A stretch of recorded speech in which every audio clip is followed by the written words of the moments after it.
c'est sans contact téléphonique. Je suis professionnel, je défends mon rôle d'infirmier où nous on est un peu plus, je pense, peut-être mal formé, mais en tout cas un peu plus près de ça. Et je voudrais que donc, les spécialistes, les médecins généralistes n'ont pas le temps peut-être, ne sont pas formés là-dessus pour face au handicap et réagir comme il faut par rapport à la personne en situation de handicap. Effectivement, il y a l'autodétermination, mais il faut aussi aider les personnes par un petit peu d'empathie à accepter leur handicap. C'est pas toujours évident de parler de son handicap. Je ne sais pas ce que vous en pensez. C'est pas toujours évident de dire et voilà, j'ai ci, j'ai ça, je suis comme ça. Il faut aussi que les personnes qui sont là pour accueillir soient capables de gérer ceci. Ensuite, bien souligner le problème d'accessibilité effectivement aux soins. Vous en avez parlé, vous, donc je ne vais pas le reprendre. Mais de trouver un spécialiste, c'est une galère. Pour la personne valide, c'est déjà, vous connaissez le combat. Moi j'habite une région un peu désert médical, on peut dire. C'est les distances qu'il faut trouver, c'est les transports qu'il faut trouver. C'est la croix et la bannière. C'est une matinée pour prendre un rendez-vous. Si on ne peut pas prendre tout seul, il faut attendre son aide de vie pour prendre le rendez-vous. C'est toujours la dépendance de quelqu'un. Et sans que le système médical soit capable de gérer ça. Ensuite, moi je siège dans un CPS. Moi, en tant que représentant d'usagers et en tant qu'infirmier sur le terrain, je voudrais tellement que toutes ces décisions politiques avancent en ayant une connaissance du terrain. Tout ce qui est prévu, tout ce qui est imaginé, tout ce qui est suggéré, c'est diable tellement loin de ce qui se passe sur le terrain. L'accès aux soins, c'est urgent. C'est pas dans un an, après avoir voté une loi, c'est maintenant. C'est maintenant qu'il faut agir. Et c'est maintenant qu'il faut prendre des décisions. Voilà. Comme tu viens de le dire, c'est maintenant parce que ça impacte sur notre autonomie. Et donc du coup, si on n'agit pas maintenant, ça veut dire que c'est des personnes vieillissantes qui vont vieillir beaucoup plus vite, qui vont avoir un état de santé dégradé. Tout à l'heure, tu parlais d'accompagnement. Il y a de la pérédance qui est mise en place en région Centre-Val de Loire pour accompagner ces personnes nouvellement en situation de handicap ou qui n'acceptent pas encore leur situation de handicap. Et moi, je voulais te demander, poser une question, Serge, de savoir, dans ton parcours professionnel, qu'est-ce que ça t'a apporté tu as eu un parcours professionnel dans le médical. Là, tu es représentant pour l'association, donc tu parles avec des professionnels du médical. Qu'est-ce que ça t'a apporté le fait d'être dans le soin avant pour défendre le droit des personnes que tu représentes? Ça m'a apporté justement cette justesse du terrain qui est tellement oubliée ou pas connue. Je crois que c'est de la malconnaissance aussi. Moi, il m'est arrivé de travailler avec des médecins traitants qui ne connaissent pas le domicile de la personne parce qu'ils ne veulent pas s'y rendre. On transmet une ordonnance par l'infirmier. Enfin, excusez-moi, je ne sais pas si des médecins autour, je balance, mais c'est ça, c'est la réalité de ce qui se passe sur le terrain. Effectivement, ma profession m'a amené à réaliser ce qui se passe chez le patient, à domicile, cette difficulté. Toutes ces instances politiques sont très loin de ça, très très loin de ça, cette difficulté. Merci. Donc là, Ali, peut-être un mot, donc un dernier mot? Non? D'accord.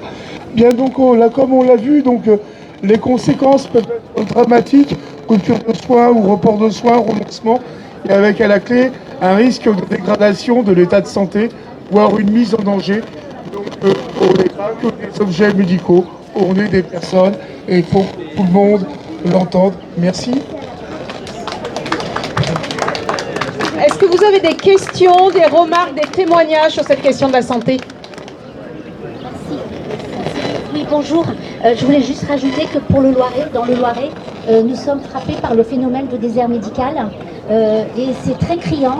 Donc ça rajoute ce problème criant au problème que vous avez très bien évoqué pour les personnes en situation de handicap, surtout, en particulier. Pour tout le monde, mais surtout pour les personnes en situation de handicap, c'est un grand problème. Vous avez tout à fait raison. En fait, la région Centre-Val de Loire est une des régions avec on va dire, un impact sur les déserts médicaux, mais aussi sur la ruralité qui accentue encore plus les problèmes du parcours de soins et en plus les parcours d'accessibilité, etc. Pas du coup à pouvoir se déplacer. Merci madame. J'ai une autre intervention ici. Moi, sur l'Eure-et-Loire, on a un service de handi-santé et il m'est arrivé d'appeler pour pouvoir avoir une dermatologue qui ne pouvait pas prendre. Ils m'ont demandé de faire des photos carrément de la plaie et ils ont traité par photo. Oui, alors à Chartres, on a Handi Santé, à l'hôpital de Chartres et de Dreux. On a Handi Consult aussi, je crois, dans le Loiret. En fait, les services Handi Consult, Handi Santé, c'est la même chose, c'est des professionnels. On n'a pas forcément, nous, la place de pouvoir assister. On a une personne, nous, dans le 28, qui est au COPIL d'Handi Consult. Mais on sent qu'on n'a pas encore suffisamment la liberté de pouvoir s'exprimer dans ces comités de pilotage. Et tu as raison, il n'y a pas suffisamment de professionnels. Et il est très compliqué de les joindre, donc du coup ils nous demandent de remplir un tableau en ligne et de nous recontacter derrière, mais ça sous-entend qu'il faut être disponible à leur disposition pour pouvoir répondre, et ce n'est pas l'inverse. Merci Michel. Alors, je crois que je voulais dire quelque chose. Je voulais rajouter aussi, par rapport à ce que je disais tout à l'heure également, on est passé dans une situation de handicap psychique. Est-ce qu'il y a une décompensation forte dans la région, on n'a pas d'équipe médicale pour adultes. Or, dans d'autres départements, à Tours, juste à côté, il y a des équipes médicales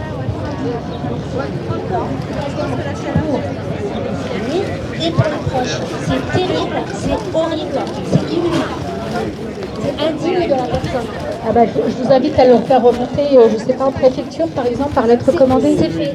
Préfecture, député, la mairie, le conseil départemental, peut-être aussi le PSM de maison, tout le monde est au courant, j'attends des réponses. le conseil territorial de santé aussi. Enfin, Oui, voilà. oui.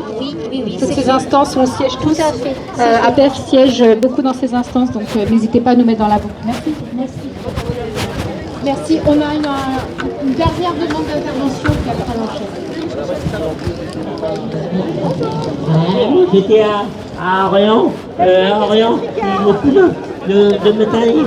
C'est vraiment indémodable. On dit À Orléans, c'est la débandade pour Handi Consult. Dans quel service exactement? C'est en général?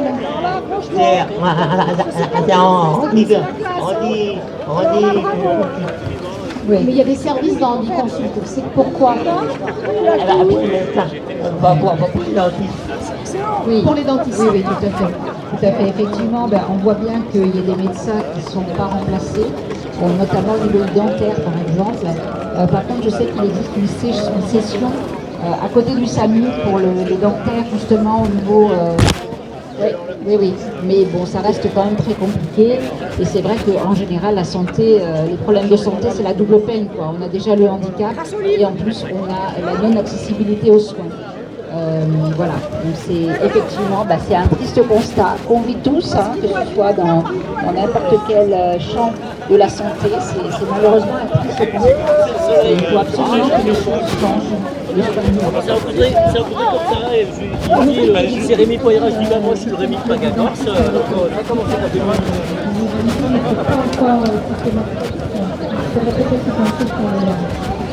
Merci.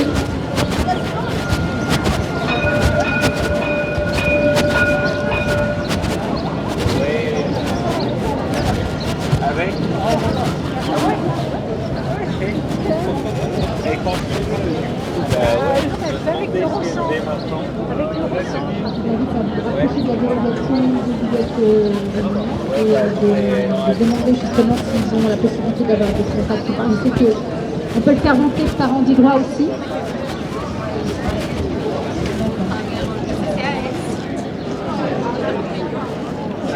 On va faire une mobilité comme demain, on va à Paris.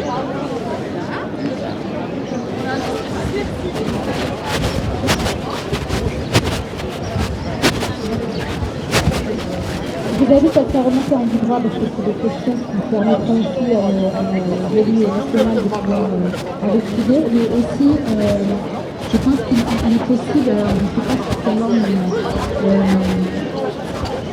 peut-être avec des représentants régionaux, enfin départementaux dans le champ de la santé, de faire remonter cette problématique pour qu'eux, ils en parlent dans leur instance. Et puis j'ai eu des retours, mais j'ai pas de solution. Non, je ne pense pas qu'il y ait de sanction, mais je pense que les défenseurs des droits, peut-être, si au bout d'un moment vous avez, voilà, vous voyez qu'il n'y a pas de réponse et que vous avez une problématique. On a encore les questions de pénurie et à un moment donné, quand il n'y a pas quoi, c'est les grandes difficultés que l'on rencontre. Et vous avez raison, il faut le dénoncer encore. Voilà. Merci beaucoup. Jean-Marc, je te propose qu'on passe à la dernière, encore un peu d'énergie. Merci. Ouais. Merci Vous beaucoup. n'avez pas trop chaud, tout va bien. Bonjour. Bonjour, faut faire un petit coucou à la caméra ou tendre le bras. Hyper important qui est celui de l'emploi. On y va? Ok. Vous êtes prêts? Allez, bras. Allez, c'est parti. Bye bye. Bye bye. Au revoir à tous.